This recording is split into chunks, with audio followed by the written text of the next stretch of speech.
बिस्मिल्लाहिर्रहमानिर्रहीम। अस्सलामुअलैकुम। मैं रिज़वाना सहर हाशमी इस हफ़्ते के कलाम के साथ हाज़िर हूँ, लेकिन इससे पहले आप लोगों से एक दरख्वास्त करना चाहती हूँ कि मेरे कलाम को आप लोग पसंद तो करते हैं, व्यूज़ तो बहुत हैं उन पे, लेकिन लाइक्स बहुत कम होते हैं। मेरी आपसे दरख्वास्त है कि अगर आप वीडियो को देखते हैं तो उस पर लाइक का बटन भी दबा दिया कीजिए, उससे मेरी हौसला अफजाई होती है। और मैं अल्हम्दुलिल्लाह ठीक ठाक हूँ। उम्मीद करती हूँ कि आप भी सब खैरियत से होंगे। आज मैं सावन के हवाले से आपके साथ एक नज़्म शेयर करना चाहती हूँ। जैसा कि पहले ज़मानों में सुनते थे कि ख़वातीन ख़ास तौर पे जो हैं वो सावन के महीने को बहुत ज़्यादा इंजॉय करती थी और दरख्तों पे झूले डालना, चरखा चलाना और आम खाना और बैठ के प्यार मोहब्बत की बातें करना, एक जगह पे इकट्ठी हो जाती थी ख़वातीन और इस तरह की एक्टिविटीज़ जो हैं वो करती थी।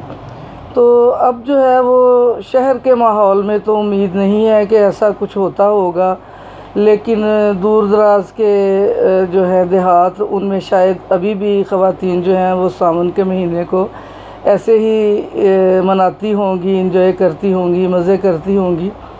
तो इस हवाले से नज़्म जो है वो सावन के हवाले से वो मैं आपके समातों की नज़र करना चाहती हूँ। उम्मीद करती हूँ कि आपको पसंद आएगी। तक तक रावां आया सौन दा महीना, तक तक रावां आया सौन दा महीना, पिपलां ते आया पींघां पाउण दा महीना। तक तक रावां आया सौन दा महीना, पिपलां ते आया पींघां पाउण दा महीना। रल मिल सखियां ने चरखे विडाए, रल मिल सखियां ने चरखे विडाए, मिल के तरिंजना च गाउण दा महीना। रल मिल सखियां ने चरखे विडाए, मिल के तरिंजना च गाउण दा महीना।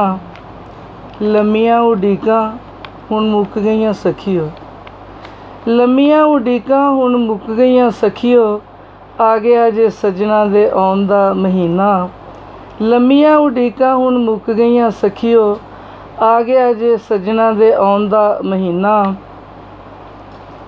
चूपदियां अंब नाले किकली भी पाउंदियां, चूपदियां अंब नाले किकली भी पाउंदियां, सौण दी झड़ी दे विच नहाउण दा महीना।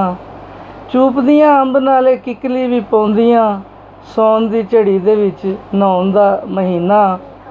चूड़ियां ते गजरे पवा के मुटियारां नूं, चूड़ियां ते गजरे पवा के मुटियारां नूं, नाज नाले नखरे उठाउण दा महीना।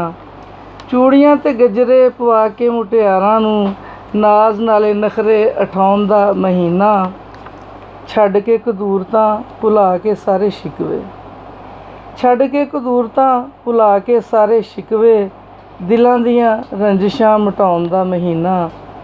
दिलां दियां रंजिशां मिटाउण दा महीना।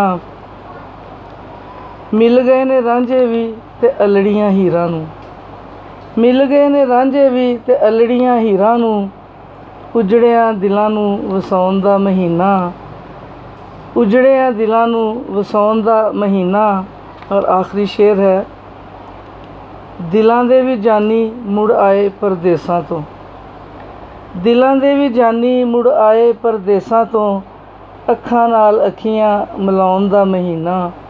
दिलां दे भी जानी मुड़ आए परदेसां तो, अखां नाल अखियां मिलाउण दा महीना।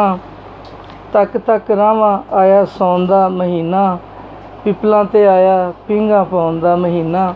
उम्मीद करती हूँ मेरा ये कलाम आपको अच्छा लगेगा। प्लीज़ इसे लाइक, शेयर और कमेंट करें और मेरे चैनल को ज़रूर सब्सक्राइब करें। मैं उम्मीद करती हूँ कि आप ज़रूर मेरी हौसला अफजाई करेंगे। शुक्रिया।